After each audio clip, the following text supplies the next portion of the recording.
Wow, wasn't that a great message? You know, it really was. I know someone else who writes books with great messages, Dr. Seuss. Yes. And here to read a bedtime story from the Sneetches by Dr. Seuss is Susan Rusinoff. Just the team aspect of it and the family that forms with each show.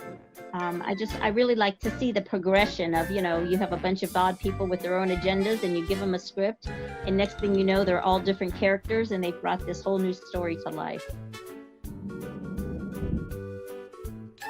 All right, little Who's, settle down. Mama Who is here to read your bedtime story, one of my favorite stories. The Sneetches by our good friend Dr. Seuss. All right, here we go. Now the star-belly Sneetches had bellies with stars. The plain-belly Sneetches had none upon theirs. Those stars weren't so big, they were really so small. You might think such a thing wouldn't matter at all.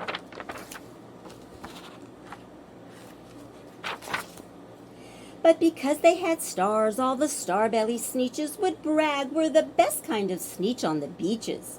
With their snoots in the air, they would sniff and they'd snort.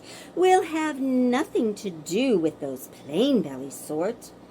And whenever they met someone they were out walking, they'd hike right on past them without even talking. When the star-belly children went out to play ball, could a plain-belly get in the game? Not at all. You only could play if your bellies had stars, and the plain-belly children had none upon theirs.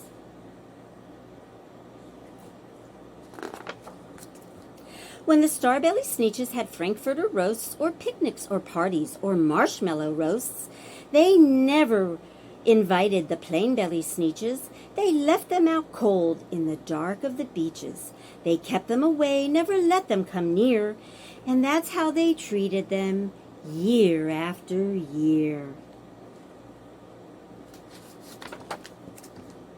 Then one day, it seems, while the plain-belly Sneetches were moping and doping alone on the beaches, just sitting there wishing their bellies had stars, a stranger zipped up in the strangest of cars. "My friends," he announced in a voice clear and keen, "my name is Sylvester McMonkey McBean, and I've heard of your troubles, I've heard you're unhappy. But I can fix that, I'm the fix-it-up chappie. I've come here to help you, I have what you need, and my prices are low, and I work at great speed, and my work is 100% guaranteed." Then quickly Sylvester McMonkey McBean put together a very peculiar machine. And he said, "You want stars like the star-belly Sneetch? My friends, you can have them for $3 each. Just pay me your money and hop right aboard." So they clambered inside. Then the big machine roared, and it clonked and it bonked and it jerked and it burked, and it bought them about. But the thing really worked. When the plain-belly Sneetches popped out, they had stars. They actually did. They had stars upon theirs.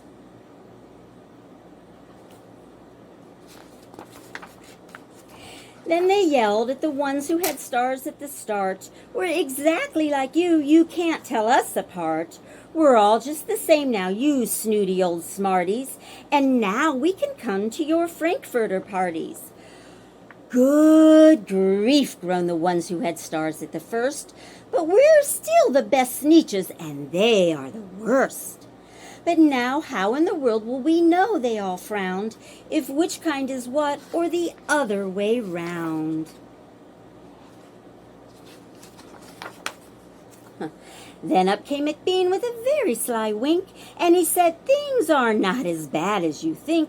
So you don't know who's who? That's perfectly true. But come with me, friends. Do you know what I'll do? I'll make you again the best Sneetches on the beaches, and all it will cost you is $10 eaches."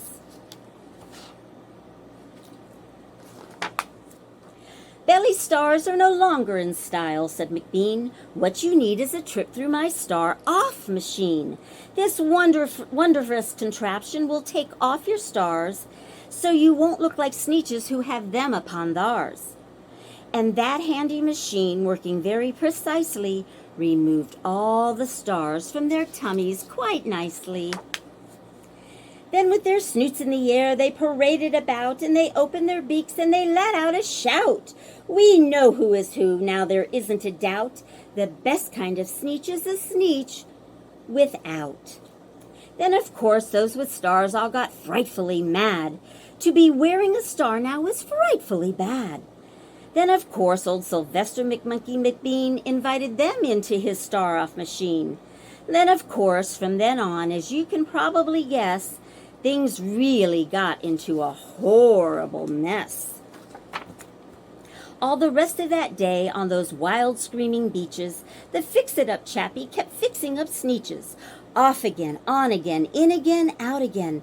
Through the machine, they raced round and about again, changing their stars every minute or two. They kept paying money, they kept running through, until neither plane nor the starbellies knew whether this one was that one, or that one was this one, or which one was what one, or what one was who.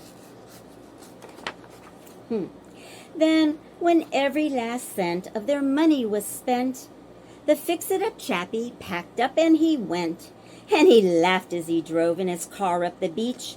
They never will learn. No, you can't reach a Sneetch.